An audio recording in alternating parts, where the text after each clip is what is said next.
Hey YouTube, what's up? WoodJunkie here. Hey, I wanted to start some videos, show you the things that I've got going on in my shop and how I work, and actually show you some of the cool wood that I've got. Accumulated all kinds of wood and sell it here and there to make others happy. But I'm the WoodJunkie, so that's what I do. Now I brought you down into my shop today, and I had the idea here of creating these videos, and what I'm really trying to do is show you how my shop is organized and my tools and all that other stuff you get on shop tours. And I realized when I came down here this morning that I've got to spend about a week cleaning up. Not just cleaning up, sweeping the floor and all that, which we do all the time, but really, fixing things and reorganizing. I moved in here about a year ago, and from my other shop, I've been doing this a long time. Hobby, part-time business, that kind of thing. And my intention here is to clean my act up, and I figured what a better way to start than probably with a lot of you in your shops is where did I put that, and what's going on, and how come I can't find what I need. When I moved in, I put everything in a place, maybe not the right place, but I had this bigger sense of where stuff should go. But at the end of the day, I try to find whatever I need when I need it, and my memory's been pretty good about where I put it last, but that's really no way to work, is it? You tell me. So I figured, we're going to spend about 2 weeks here cleaning up, and that makes for great video, I'm sure. I've never seen a video about a shop cleanup before, but I've got to do it. So like I say, I want to create these videos that show how I work and the things that I work on, plus showcase some of the wonderful woods that I've got from around the world. But in order to do that, I've got to spend a lot of time organizing. So cleaning up is one thing, organizing another. I do have a sense of organization in the shop. I'll show you the layout of my shop in a minute. But really what I want to do is put stuff where it should go and really just start straightening out. So I'll give you the quick tour of the shop and do a little sketch layout for you. And then we can start thinking about where stuff needs to go. So hang on. So here's a SketchUp plan of the shop. Basically it's 39 feet deep. This is in my basement. And 11 feet at the narrowest part on the top, and then 18 feet deep in the back, and about roughly split in half between the narrow and the thick sections.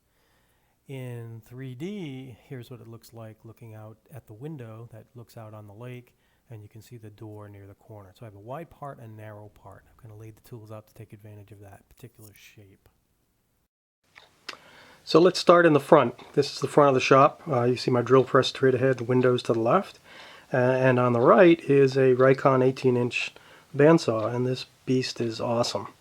18-inch, great table, big table.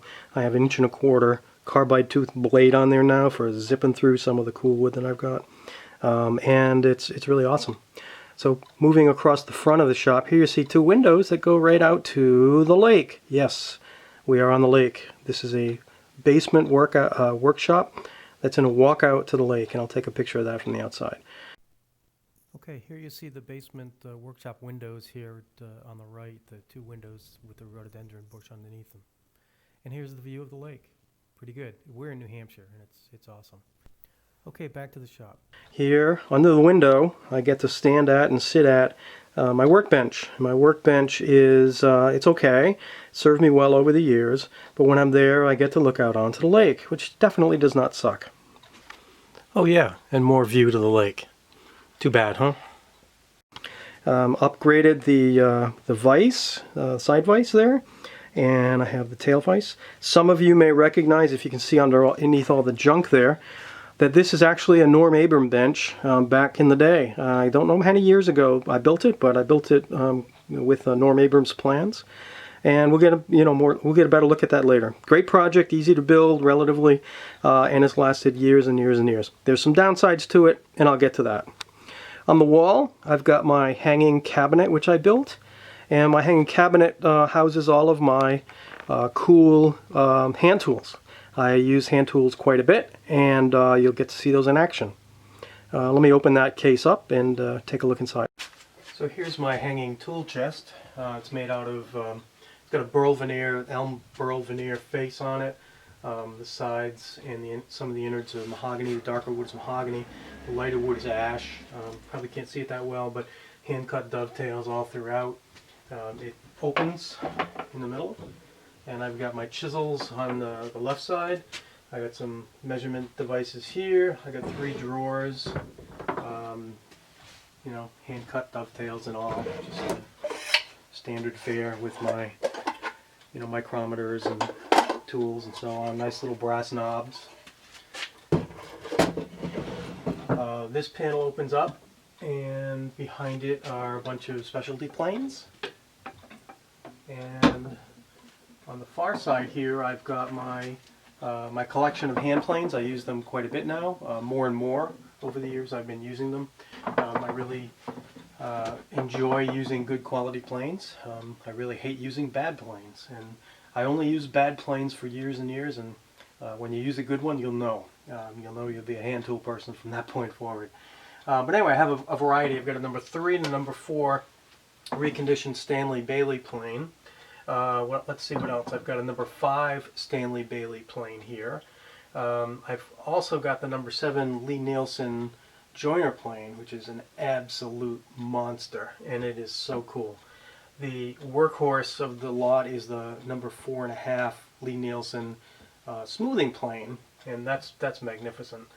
Low angle block plane, scrub plane, router plane, and a bunch of specialty planes in here, including a compass plane. And this is actually a hard maple, curly maple plane for chair making. It's scooping out seats, and it's radiused in all directions, this direction and this direction, to allow you to scoop on and take the hollows out of the seats for chairs.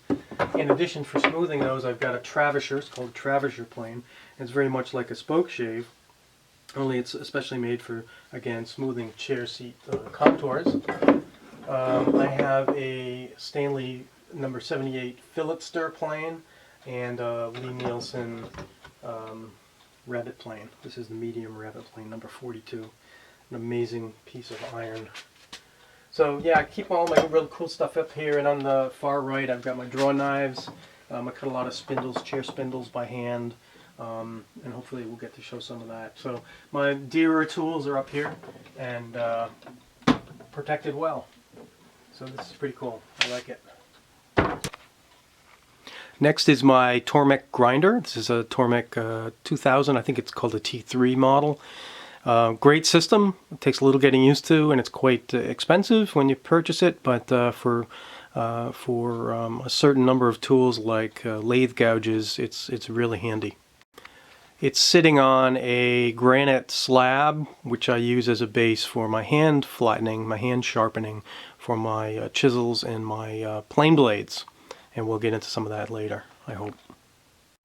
Okay, moving along the long wall, away from the window now towards the back, I've got my chop saw. This is a Makita LS 1011 10-inch sliding compound chop saw, and I use it to do just about everything. It's a real workhorse for the shop, and have to pay attention to what you do there, and I'll tell you a story about that later. Moving along now, you see the back of the shop, working towards where the table saw is, looking down the end of the shop towards the lathe, and I'll move down there next. Okay, so now I move down towards the back and the wide part of the shop, the back of the shop, and you see my dust, and it's not my dust collector, it's the air cleaner, air filtration. It's a jet air filtration system. And it's pretty good because it cleans the air continually while you're here. It has a built-in timer. You can set it for 2, 4, or 8 hours and 3 speeds, although everybody always uses the high speed, myself included. Just for reference purposes, there's the table saw in the foreground, and we were just at the chop saw, so I've moved towards the back. And as we move past the oil tank here in the basement, there's a 6 1/4 inch Craftsman joiner planer, which I inherited from my dad long time ago. I think it was built in as soon as steel was invented back in the 1700s. Just kidding. And then there's my lathe. This is a Delta MIDI lathe, and I do quite a bit of turning of pens, small pieces, ornaments, but also spindles and bowls. And I hope to be crafting some bowls here for you at some point soon. Looking out over now into the back shelves, this is the assembly table that I've built, and it's a torsion box construction. Let me try to focus that for you. Yeah, torsion box construction, really cool design, and it's very, very handy. I set it at a low elevation, a low height, so that it's good to be able to build things on top of, and also to pile up all kinds of crap on top of. It particularly excels at that. Here you see my wax toilet gasket and the drain cleaner, as well as all the other crap that I've put on it, because I keep just moving stuff around the shop instead of really working on the organizing. So we'll get to that. Okay, now looking back in the corner of the shop from a slightly different angle. This is the back corner of the shop. Let me try to get that focused. There we go. And looking out over the table again, I've got some pipe clamp storage, pipe rack, clamp racks in the back, and some parts bins. Old kitchen cabinet here, put it to use. Shelves for various things. And then, what you're looking at here is my lumber storage rack, which is wall mounted. And I have some of the domestic wood that I use here on the wall. And this is just really project stuff. My main storage of wood is elsewhere. So I just bring in here what I'm likely to be using in the foreseeable future, and I guess I can store probably 60, 80 board feet on those shelves pretty easily. Underneath it is a really cool swing out, hinged bin. And this whole mess here is actually a panel container, a panel storage system that pivots out from the wall and allows you to slide full plywood panels, 4x8 sheets in, as well as store all kinds of small pieces. So instead of stumbling, that's one thing I do, instead of stumbling around on the pieces, I'm able to put them in the rack and organize that way. That design is the Wood Whisperers design. I got that inspiration from Mark Spagnolo on his site. And it's everything that it should be. It's really very, very great to have in a small shop. Tucks up against the wall, doesn't take more than maybe a foot or so, 15 inches of space, and it really does the job. Couldn't live without it. Okay, here's the beast of the shop, and this is a 16-inch jet thickness planer, and it's amazing. It'll chew through anything I send its way, whether it's hard snakewood, ebony, or soft pine. It really just blasts through the stuff. And of course everything is connected to the dust collector. What shop would be complete without one? And this dust collector is a Delta. I had it for a number of years, and I think it's a standard basic model, single stage, but I do have a pre-filter on it, which is a Cyclone I've built out of a steel trash barrel. And here you see that steel trash barrel pre-filter. The heaviest stuff drops out, kind of cyclones around there, and then finds its way into the main dust collector. And then the dust collector system is set up with a series of pipes, a series of blast gates and ducts, 4-inch PVC ducts that are wrapped in copper wire for grounding purposes to prevent static. And behind the dust collector in the corner are my cabinet clamps, and they're arranged on a nice shelf. I've got probably, I don't know, maybe 6 or 8 pair of those clamps. I have a combination of the Jorgensen as well as the Graz clamps. I got the Graz clamps at the Woodcraft recently, and they were on sale. They're a decent clamp, certainly not the quality of the Jorgensens. But I had some Jorgensens break on me, and that's been a problem. So anyway, I took a chance and bought those Grazes, and they're really, really good. I was quite happy with them. I think they're made in India. Looking up on the roof, on the ceiling, you can see the ductwork. Not the black pipe, that's my sewer pipe. And you can see a unit heater, electric unit heater I have to take the chill off in the basement in the winter here in New Hampshire. But essentially, I have the ductwork going to the dust collector there, a series of blast gates. Here you see the branch running along the back to the bandsaw, and this overhead line running to the chop saw in the background, and then this drops down under the table saw to collect the stuff there. Okay, so there you've seen a quick look at the shop, and hope to be able to organize this shortly and give you a better idea how everything works, and then start showing you some projects that I'm working on, as well as some of the awesome wood that I have. I am the Wood Junkie. I've got quite a collection of wood that I'm happy to show you, and some pieces that maybe you haven't seen before.